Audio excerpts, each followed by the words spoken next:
The next set on the scene here, which will be representing third panel.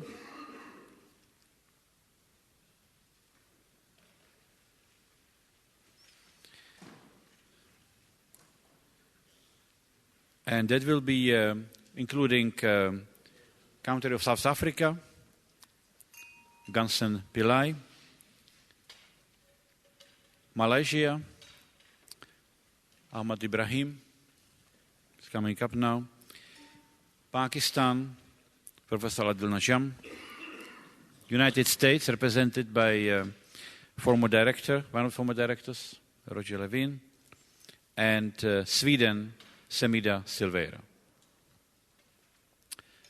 Like previous sessions, we will start with a short framing presentation by Gansen Pillai.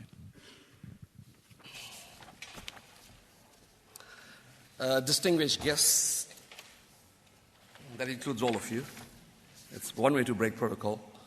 I'm very cognizant of the time, and I'm hoping that this session may be slightly different to the other ones in the sense of it being more interactive.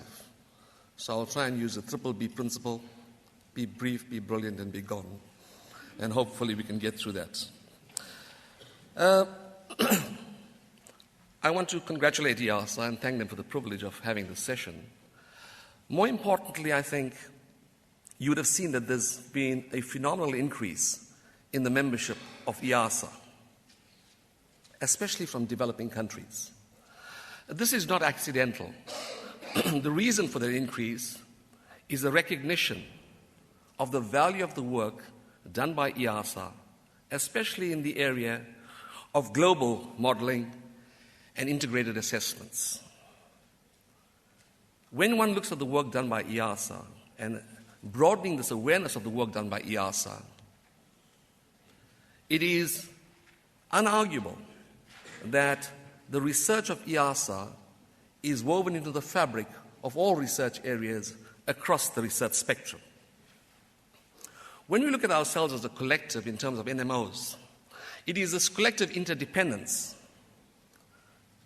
that has been defined by the common challenges that we face, that in food, in health, in water, in security, in population, etc.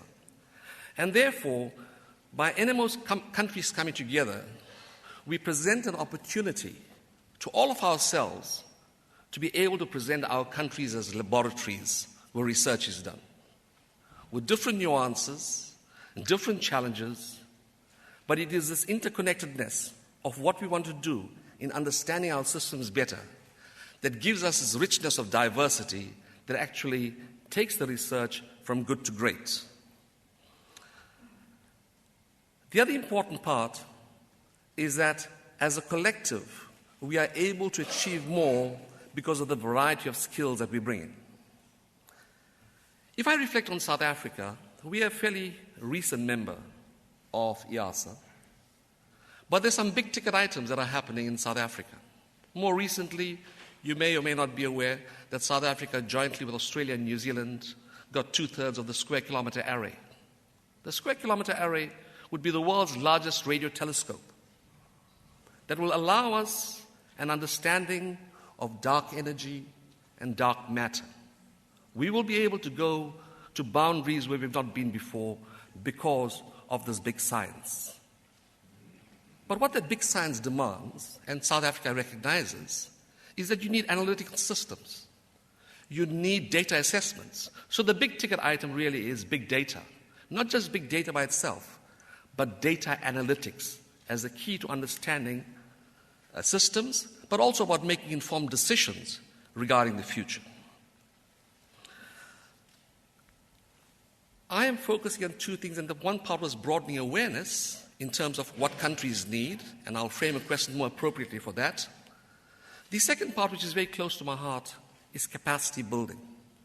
Capacity building, not just building capacity, but also being able to optimize existing capacity, being able to enhance existing capacity, being able to recognize that the wheel has been reinvented somewhere else and that we don't have to repeat it, but to draw from the experiences of other NMO countries in being able to establish a common good. The game has changed. It's not business as usual, it's business unusual.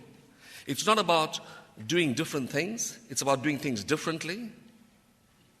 The one thing that has to sustain, you can have the best infrastructure, you can have the best resources, enough money, the fanciest systems, etc. If you don't have the one ingredient of human capital, of excellent human capital, then all of us are now hiding to nothing. Which is why South Africa, in joining IIASA, decided that we also need to build the human capital in our country, given our ravaged past. It was important that we grow the next generation of researchers. And some of the tools that we're using, we're borrowing from IIASA. For example, the YSSP program in South Africa, which will take some 30 students through a process, not just from South Africa, but from other NMO countries as well. More importantly, South Africa sees itself as an important scientific destination. Whether it's Antarctic research, we have the best southern oceans. We have the best night skies in terms of astronomy. You can see zillions of stars in Sutherland, for example, with the Southern African Large Telescope. We're also the cradle of humankind in Maropeng, where the first fossil finds were. We have the paleosciences as a strength. So it's an important geographical destination to do research, to share with the world this important knowledge. Therefore, when building capacity and growing the next generation of researchers, as an academic and a researcher, it's a blessing. Because where in the world can you choose the toys you want to play with and you get paid for playing with them? It's a wonderful opportunity. What's also important is that no longer can you be a staid and just a sterile lecturer or researcher. You have to be visionary and you have to be inspirational. I think Andrew just mentioned now about the influx of information. Information is not knowledge. It is the disaggregation of that information, the critical analysis of that information that generates knowledge. So it's very easy to take on a student and go get them to the motions. But what's incumbent upon all of us is, how do we inspire? How do we create thirst, desire, enthusiasm, passion for the research we do? Whereby we sleep, drink, think, dream the research so passionately that we cannot leave our workstations because we need to find answers. And therein lies a challenge to those established researchers in growing the next generation of researchers through programs that look at capacity building. In South Africa, we also have a number of other interventions to build capacity. For example, the Science for Society lecture series, which deals with systems analysis. We have the South African Research Chairs Initiative, where we have some 92 chairs of 15 years tenure. And now we've just awarded another 62, a number of them in systems analysis. And it's open to everyone in the world to be able to apply and occupy those positions. We also have some strategic investments like the Centers of Excellence, and we are now oscillating towards national institutes, whereby we can bring in groups of people, irrespective of political or geographical boundaries, for the common good of advancing the science. I would therefore like to conclude by posing two important questions, which my fellow panelists will respond to, but also, if you have that wow idea, I'd also like to hear from you. Firstly, is systems analysis being used in your countries, by your government, and by your industry to inform decision making? Secondly, is there enough capacity in each of our member countries to deal with systems analysis? If yes, what are they? Are these new innovations? If there are no systems for capacity building, is there some innovative, out-of-the-box way that we can move faster in order to reach this common good? I thank you for your attention, and hopefully we'll have responses to those.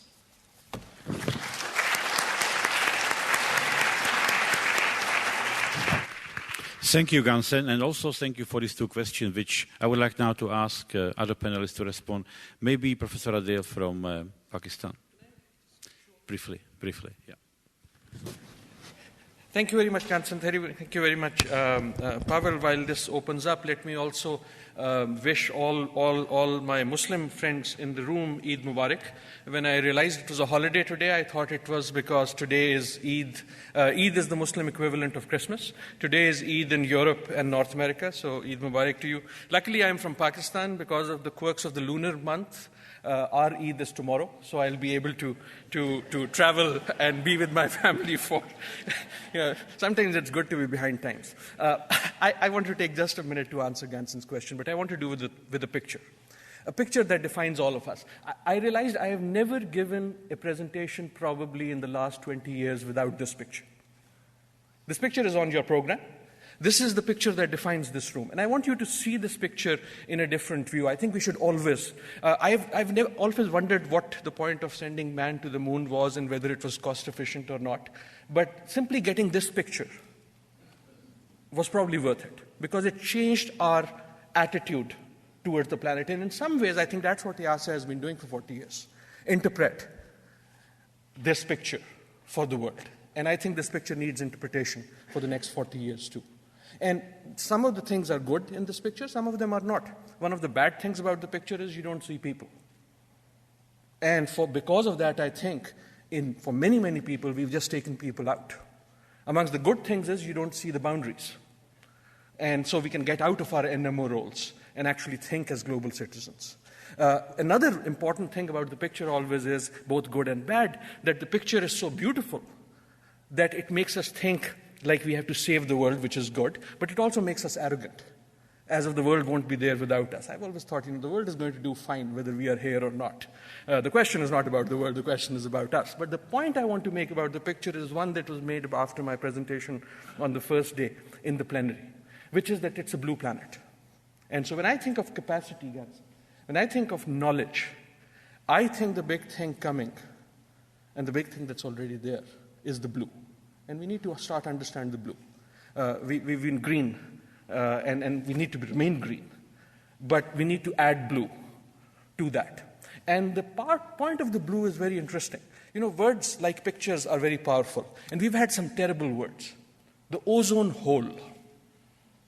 Right? It was thinning. There really wasn't a hole up there. But the media loved it. And therefore it stayed with us. Global warming. One of my least favorite words.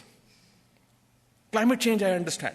Global warming gives the excuse to every, I don't want to use a bad word, but every neighbor I've ever had to smirk at me and say on every cold day, so what happened to your global warming now?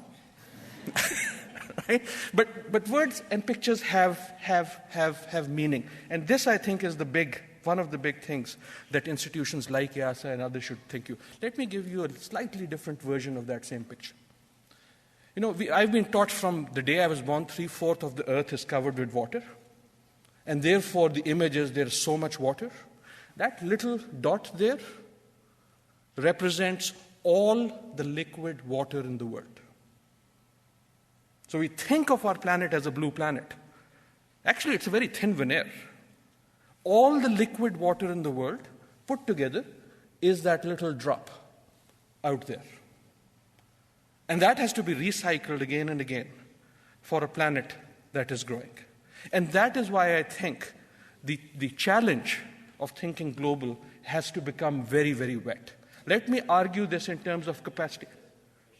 For IIASA water program? Yes. No, this is my, not just the plea, this is my advertisement for it. Right. This is my advertisement for it. But to end, I want to link it to the climate thing.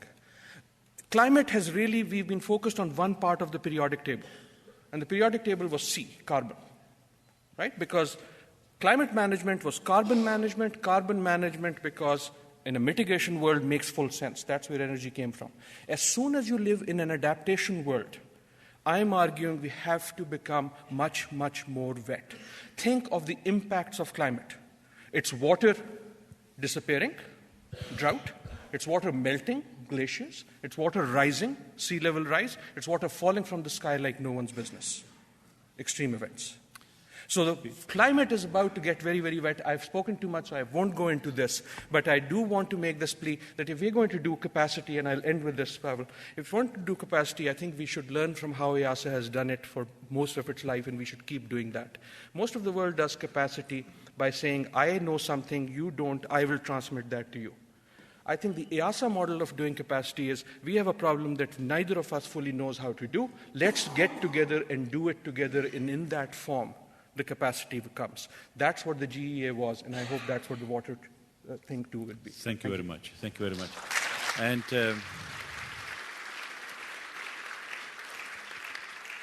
to conclude the take on the IIASA from relatively young countries, I would like to go to Malaysia. Thank you very much. Malaysia is still very young in IIASA. We are less than 2 years old. But many in Malaysia actually recognize the importance of this kind of approach that is adopted by IIASA. In Malaysia, we do have the system analysis, but these are within disciplines. In the economics, modeling, in some engineering, system analysis. But the challenge now is to integrate this, because there are a lot of issues in the world which require the multidisciplinary approach. And this is a challenge for our country. For Malaysia, we are now talking about moving up from a middle income to high income economy. And we see innovation as one of the instruments, innovation-led economy. And innovation, as you know, requires a multidisciplinary integration of different disciplines. So, in a way, the IIASA experience is a good experience that we can learn on how to build bridges between disciplines and also how to build bridges between sectors. For example, government, academics, and industry. And society. These are the components which are important in the innovation ecosystem. But I just would like to share one very good example in Malaysia where the system analysis approach can be beneficially used. As you know, in Malaysia, we and Indonesia are the biggest producer and exporter of palm oil. And we now control 80% of production and 90% of world market for palm oil.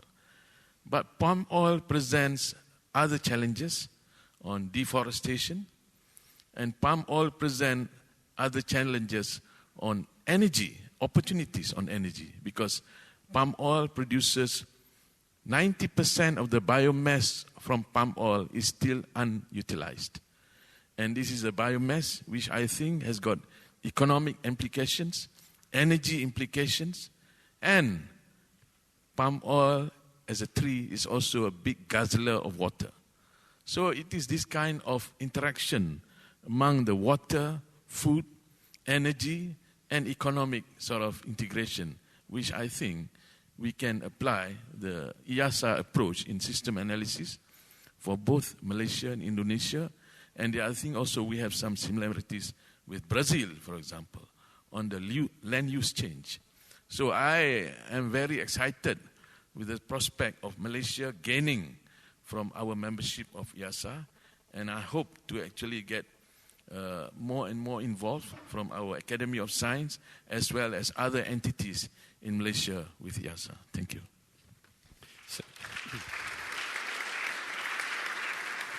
Thank you very much. And this opportunity which is arising from having Malaysia, Indonesia, and Brazil actually on the IIASA board with their huge portfolio of tropical forest agenda will certainly lead to one of the flagship projects which we discussed yesterday.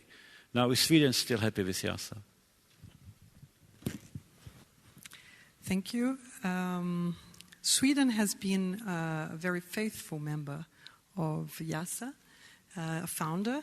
And also I can say that systems analysis has been really has really come into the policy agenda in Sweden over the years.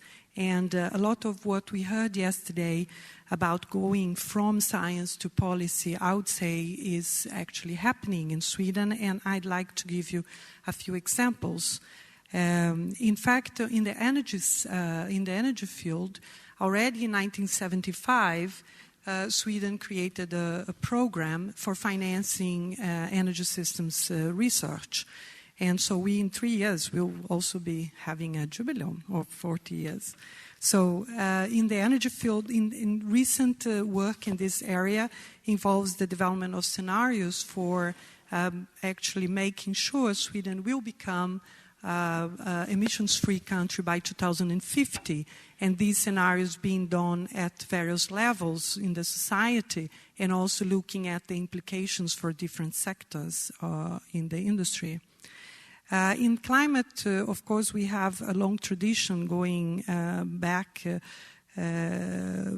long time, and also a strong action from the Swedish side in the work to reduce acidification. So the work that was done on atmospheric issues, and then later on ozone, and the work in preparation for the climate convention, the UNFCCC. In the transport sector, we are moving also from these traditional, more technical approaches where you would use systems analysis models to analyze flows and improve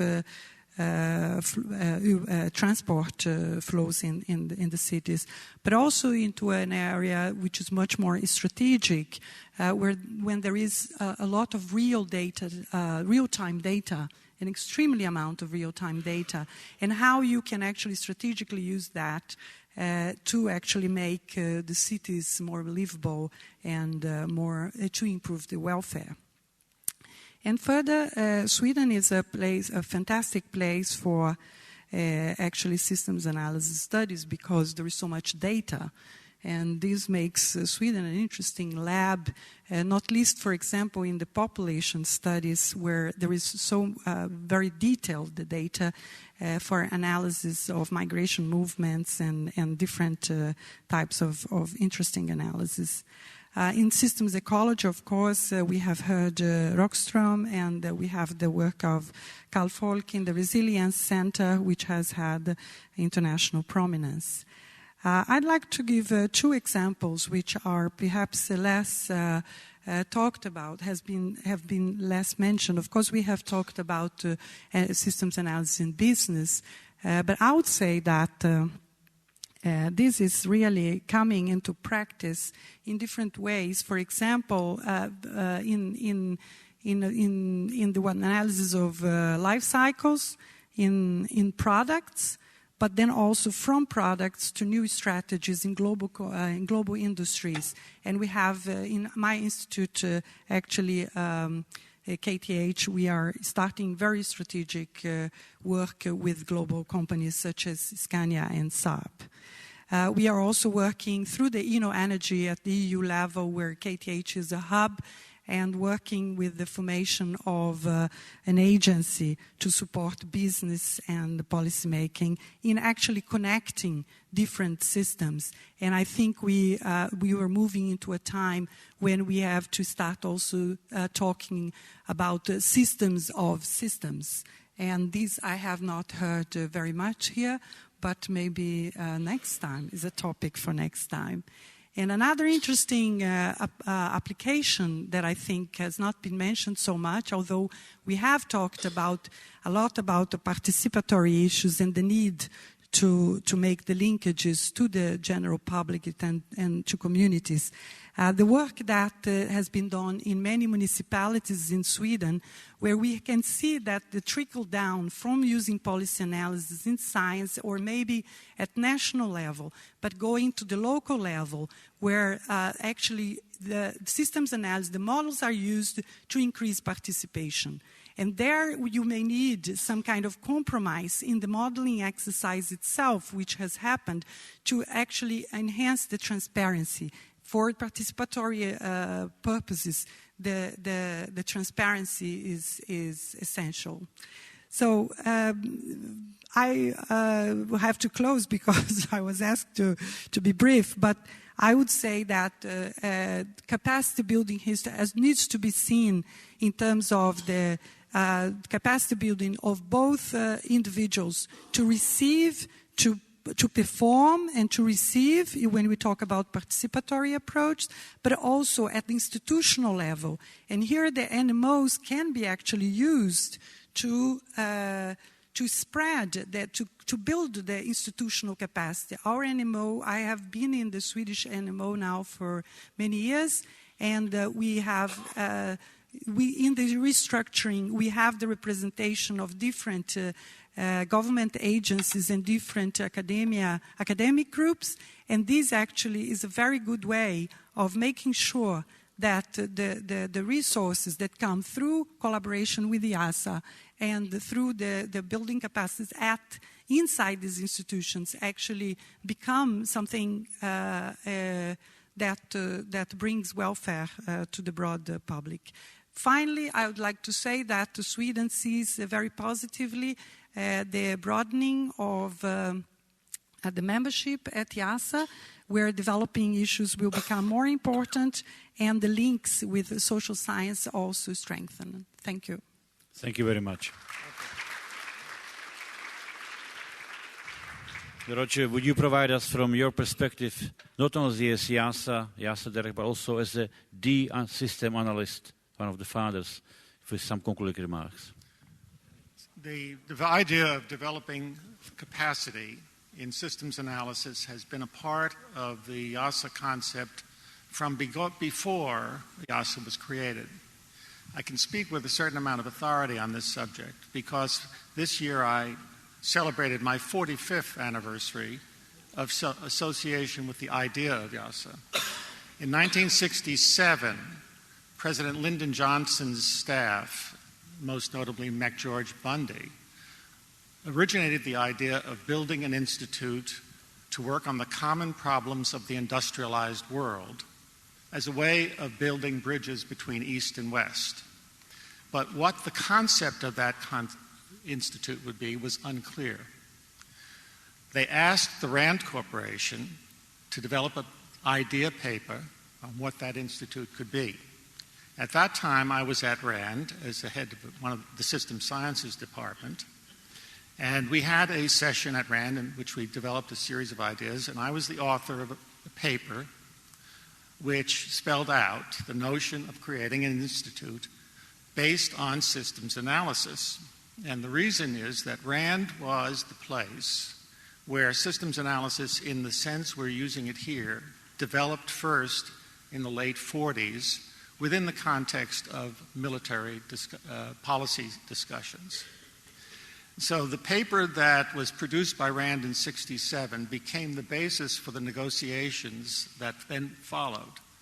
I don't want to say that what was in that paper became IIASA exactly, because there were many negotiatory steps, and what you see now is somewhat different from what was originally suggested. But nevertheless, the underlying concept was the building of capacity, both because the U.S. felt that the use of analytical methods to draw the lessons from science and technology for public policy was globally beneficial, and because many of the nations who were the early signatories were attracted by the concept of systems analysis, which had gotten a lot of publicity, but was not widely practiced outside of the United States. So there was a willingness to join together, to share, and to learn more about systems analysis. In my own view, the importance here lay in the potential to develop common languages to address problems that all of us face. And the example I had in my own mind came out of the experience of RAND in the military field. RAND developed a language for discussing for thinking about and analyzing nuclear conflict. That language involved the word deterrence, among other things. But the important point was this language became common between the United States and the Soviet Union, specialists in both fields. And when negotiations for arms control were held, this common framework and understanding of military conflict enabled negotiations to be carried out and agreements to be made that otherwise would have been extremely difficult.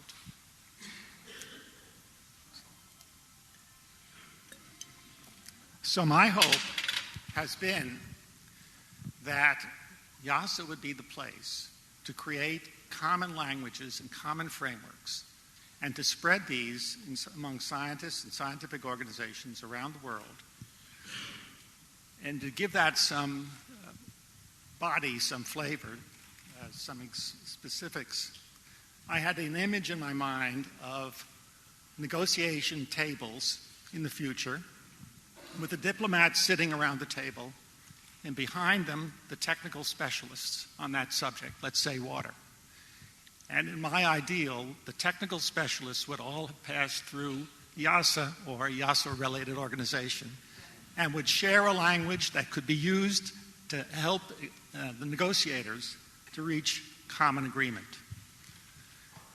In that sense, I will end by saying, when we think about the results of IIASA,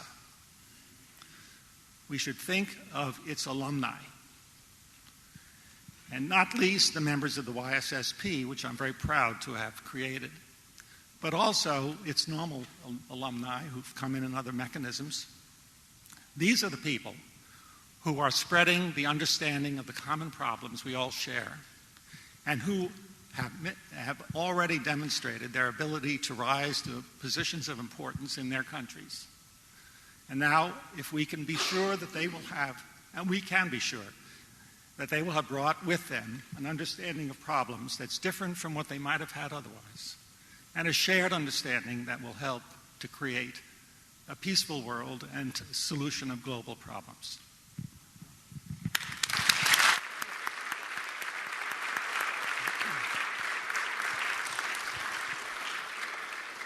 I think it's very little which I can add to that. Thank you very much. We are running over time.